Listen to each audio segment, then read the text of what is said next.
السلام علیکم ورحمۃ اللہ وبرکاتہ۔ کچھ بھائی یہ سوال پوچھتے ہیں کہ ڈاکٹر صاحب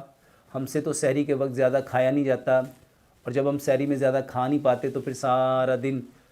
کمزوری کا، تھکاوٹ کا احساس ہوتا رہتا ہے، تو ایسی صورت میں کیا کرنا چاہیے؟ میرے محترم بھائی اور بہنوں، میں اکثر کہتا ہوں کہ صبح کا کھانا 60% کھاؤ، دوپہر کا کھانا 30% کھاؤ، اور شام کا کھانا مغرب سے آدھا گھنٹہ پہلے 10% کھاؤ۔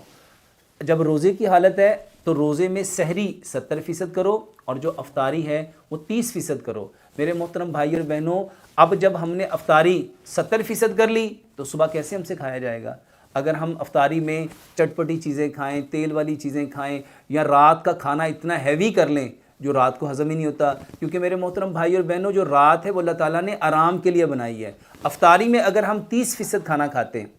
اگر ہم افطاری میں 30%، وہ 30% کیسے ہوگا؟ کھجور کے ساتھ آپ روزہ کھولو، نبیذ کے ساتھ آپ افطاری کرو، اس کے ساتھ آپ فروٹ ہیں، اس کے ساتھ سبزیاں ہیں، آپ اس کا سیلڈ بنا کے کھاؤ، اس میں آپ جو کا دلیا کھاؤ، اس کے ساتھ میرے محترم بھائی اور بہنوں جو آپ کے سنیکس ہیں وہ آپ افطاری میں فریش جوس لے سکتے ہیں، آپ اس میں میرے محترم بھائی اور بہنوں فروٹ چاٹ لے سکتے ہیں، کریم چاٹ لے سکتے ہیں، دہی بلے بنے ہوئے گھر کے آپ وہ لے سکتے ہیں، اپنے گھر میں جو آپ کے بنائی ہوئی میرے محترم بھائیوں پکوڑے اور سموسے جو گھر میں سرسوں کے تیل میں بنائے ہوئے ہیں آپ وہ لے سکتے ہیں۔ اور آپ کھانے کے طور پہ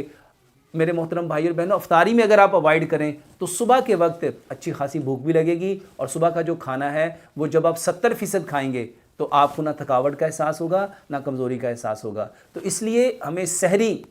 70% کرنی چاہیے، اور 70% سحری وہی کرے گا جس کی افطاری 30% ہوگی۔ اب جس کی افطاری 70% ہو گئی، کیا وہ سحری 70% کر پائے گا؟ وجہ کیا ہے؟ رات کو لوگ کھانا زیادہ کھا لیتے ہیں، افطاری میں اتنا کھا لیتے ہیں، اور کیونکہ جب رات کو کھانا کھائیں گے، رات تو آرام کے لیے بنائی تھی، اب وہ کھانا ہضم تو ہونا نہیں، اب جب وہ ہضم نہیں ہوتا تو صبح کو بھوک نہیں لگتی، اب جب سورج نکلتا ہے تو سورج کے نکلنے کے بعد ہمیں بھوک کا احساس ہوتا ہے، اس بھوک کے احساس کی وجہ سے نقاہت بھی ہو جاتی ہے، کمزوری بھی ہو جاتی ہے، تھکاوٹ بھی ہو جاتی ہے، جس کی وجہ سے ہمارے میں تھکاوٹ ہوتی ہے، ہم گرے ہوئے رہتے ہیں۔ یہ سبب ہے، صرف اگر ہم افطاری 30% کر لیں اور سحری 70% کر لیں تو ہم ان ساری باتوں سے بچ سکتے ہیں۔